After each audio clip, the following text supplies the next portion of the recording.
Hello, today we are looking at the last game that Bobby Fischer lost, at least the last recorded game he lost.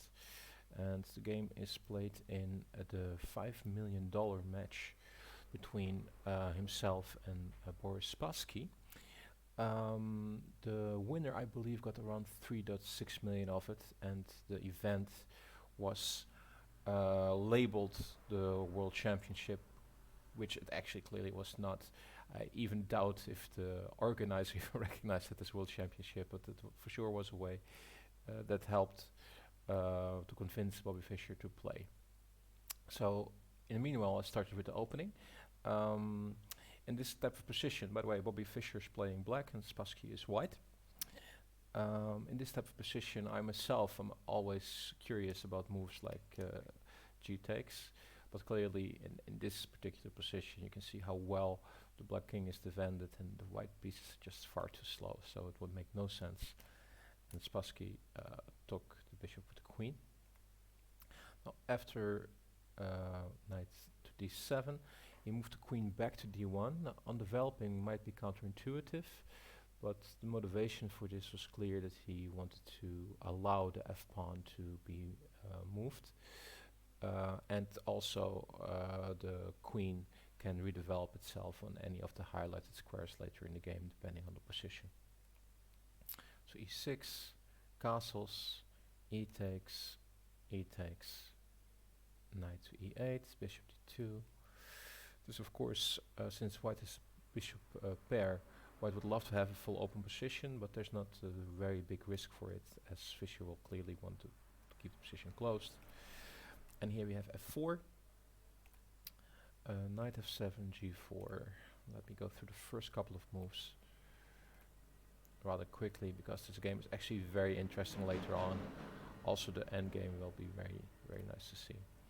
g5, knight f7, and here rook b1, doing two things: preparing for a potential future b4 and stepping out of the diagonal of the bishop. It's a very common move in these type of positions. Rook to e8, and not now b4, of course, because if you play it now, you have c takes, rook takes, and queen e7, and black has actually quite a strong threat that might give him some initiative. Its direct threat is clearly to take the knight on c3 and then to take the bishop. Of course, that won't happen, but that threat in itself and the open control of the open line, the bit drafty white king, is enough to give black some strong play. So clearly you don't want to play b4 just yet. Bishop d3. Also interesting in these type of positions, if you put the bishops like this, they have lots of control. They control e1 to e4, preventing any intrusions from rooks there. And in this particular position, the pawns on f4 and d5 also take control over the open file. You want as much as possible control over the open file as the black rook is standing there, so you really don't want any intrusion in your position. Rook b8, h4, a6, and queen c2. h5 is interesting. First black to play, of course, b5, and now still, I like h5. When I first saw this position, I analyzed it, and I think that after h5, well, clearly you cannot play g takes h5 because of bishop takes. But let's say you play b takes c4, then we have bishop takes, and now let's say black plays move like queen e7, and just take control of the open file now. If he plays anything else like queen d7, then we have many options actually. You can still play if you want rook to e, but I actually like both pawn moves. If h takes g6, then h takes g6, and you can take control of the file there and launch some initiative there. And if you want to, you can even decide to play h6, close the position, lock the pawns, I mean, and have annoying control over g7 and f6. This was, however, not played. So instead, Spassky chose to play b3 to just simply be able to recapture on c4 and when there is taken. Fischer preparing to double his rook, and rook b to e1, rook takes, queen b8, and interesting little move, bishop to c1, and now queen to d8. Now, if black would open, then after b takes, the rook cannot go to any of the red squares, and the bishop on c1 can potentially kick the rook if it stands on b4. But if the rook would be on b4 instantly, although we can kick it, it's actually not threatening so much. So we might as well play h5. And now, since we have lots of the white pieces aimed at the white king side, and rook to e7 is also a threat, you might want to play rook back to b7, and you just wasted two tempo, and white is standing very, very nicely. So that consideration, queen to d8 instead. Knight e2, takes, and after knight e8, h5, there we have it. And now, honestly, if now g takes h5 still, of course, and now it's even stronger. So we get rook to e7, h6, same idea, locking the pawns, but also very good for potential endgame. And now rook to b7. Very interesting here. So Spassky is happy to exchange, and Fischer, relying on his endgame skills as well, thinks he is happy to save himself here. And after knight to g3, we have takes. Having a look at the pawn structure, it's clearly locked. Only the a2 and a6 pawns are not locked yet, but they have the potential for that. And with that idea, black does not look that bad, having the knights instead of the bishop pair. However, as you can see, white has much more space, and the pawns are further advanced and not that easy to win. So it clearly does not look bad for white either. It's a very nice ending that we see here. We start with bishop to b2. Now activating the king makes total sense. And after king f8, king to e2, the idea is clear what Spassky wants to do. He just wants to move his king over to the queen side, move up, and either win the pawn or penetrate the black position and cause havoc there. Now, this move might look odd, knight to h8, but let's have a quick look. What would happen if king e7?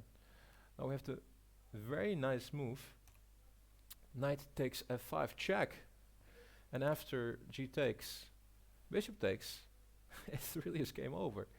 The h7 pawn will fall, and if king f8 after bishop takes h7, it's just very clear that the, well, I mean, three connected passed pawns that are close to promotion, even without any calculation, it's very clear that this is a very big problem, and black will have to resign very soon.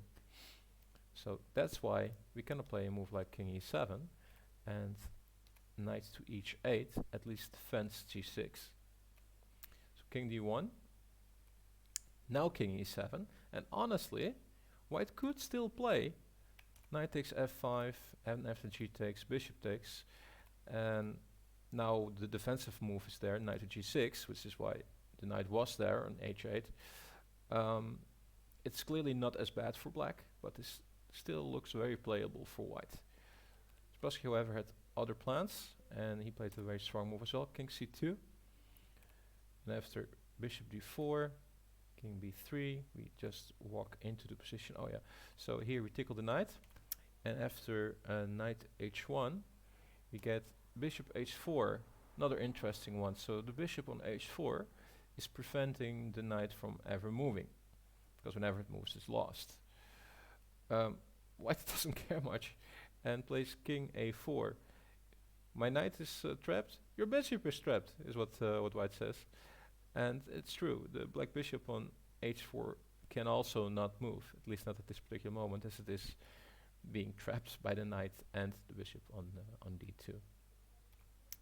And knight c7, king a5, king d7, and this white king has successfully penetrated the black position. King c8, and after successful penetration, we will now add our bishop to the battle. So bishop c2, knight f7, bishop a4, king b8, and bishop d7. Also taking control of c8, which is also slightly annoying. Now knight to d8, at least keeping the king out of c6. And white's now moving the bishop to c3, preparing to harass the knight and in general the black position. Knight to a8 check, giving up the a pawn, he has to. And after check, king b6, check again, king a5. Note that the white king needs to get out. He cannot enter the black position from this anymore, but he's happy to do so, as he also has won a pawn and now has the a pawn to play with. King b7, king b5, check, king a4, getting out of the black territory, and knight to a8. Watch out for the knight fork. King b3, and king to c7. We get now bishop to e8, keeping control still of the d7 file and tickling g6. Oh, sorry. Next move is king to c8, and now we get bishop to f6, attacking the knight, and after the knight to c7, the finish is beautiful. Bishop takes g6. After h takes, just take the knight, and with no knight on d8, there is nothing that can jump to f7. The next moves from white will be h7, h8, and it's game over. This was the last time that Fischer played a public game in which he resigned. All credit to Boris Spassky, who played a beautiful game and can say that he was the last person ever on planet to defeat Bobby Fischer. Okay, do you want to see more Fischer games? Let me know. Let me know what you thought about this game. If you have any analysis of yourself, put them in the comments, and I'll hope to see you in future videos. Have a great day. Bye bye.